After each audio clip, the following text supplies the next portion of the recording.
Class 10th, poem number 5, The Ball Poem। मतलब एक गेंद की कविता और इसके पोइट है John Berryman. Before you read section देखते हैं। A boy loses a ball. He is very upset. A ball doesn't cost much, nor is it difficult to buy another ball. Why then is the boy so upset?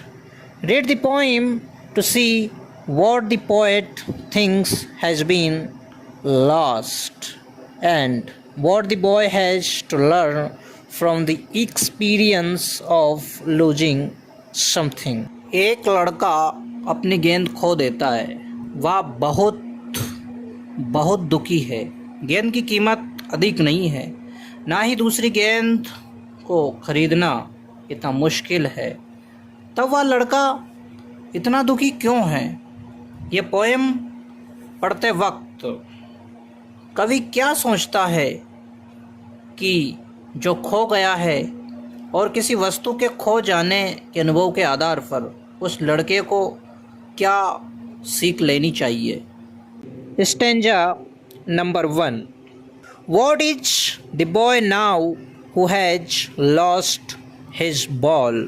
What is he to do? I saw it go, merrily bouncing down the street, and then merrily over. There it is in the water. No use to say, oh, there are other balls.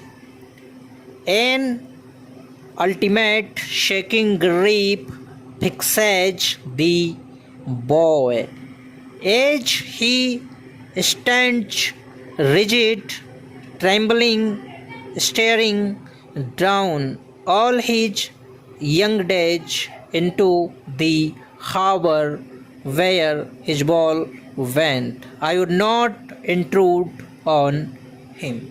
इस poem में poet समझाना चाहते हैं कि जिस बच्चे की गेंद खो गई है उसका क्या हाल है, उसे क्या करना चाहिए।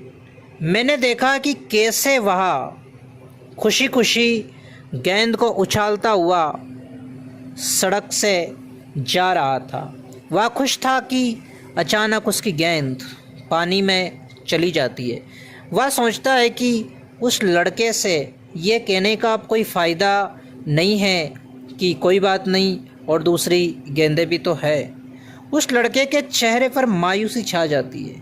वह अपने आप को ठगा ठगा महसूस करता है और खड़ा रहता है और पानी को घूरता रहता है।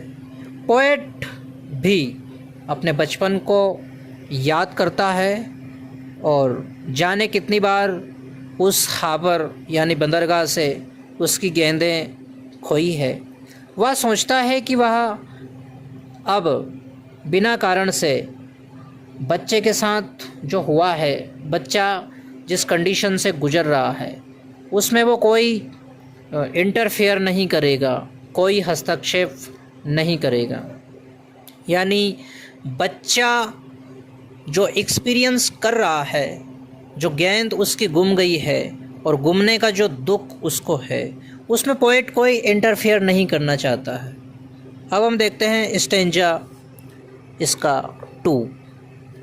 ए dime another ball is worthless. Now he senses first responsibility. In a world of suggestions, people will take balls. Balls will be lost always, little boy, and no one buys a ball back. Money is external. He is learning well behind his disparate eyes.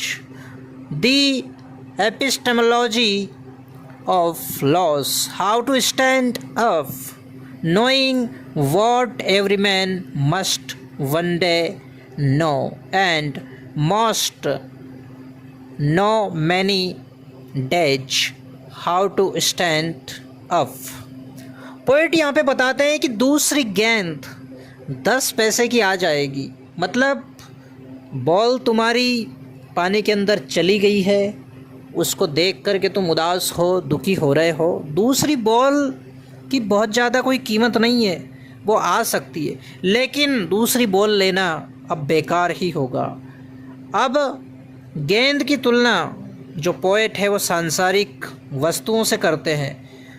वह सोचते हैं कि अब उसे यानी कि बच्चे को अपनी दुनिया की सांसारिक वस्तुओं के प्रति जिम्मेदारी समझनी होगी। लोग गेंद लेते रहेंगे और गेंदें हमेशा खोती ही रहेगी। पोएट उस छोटे लड़के की दशा देखकर सोचते हैं कि कोई भी खोई हुई गेंद को दोबारा नहीं खरीद पाता। पैसा एक बाहरी वस्तु है।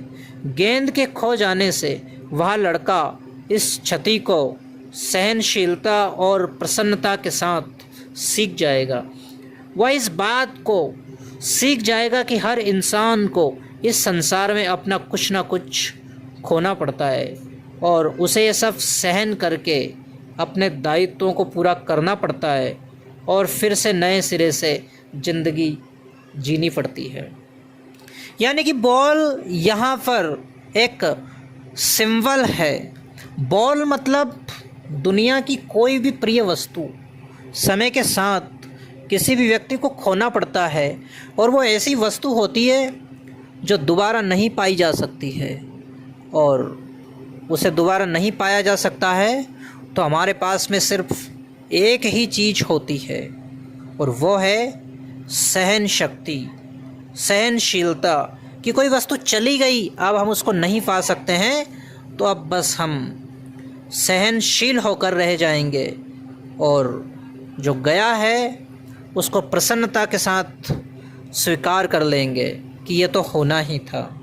तो पोएट यहाँ पर बच्चे को सिखाना चाहते हैं कि ऐसा लाइफ में होता रहता है।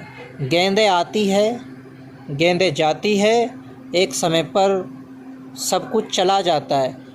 पोएट बच्चे के माध्यम से लाइफ की फिलॉसफी समझाना चाहते हैं।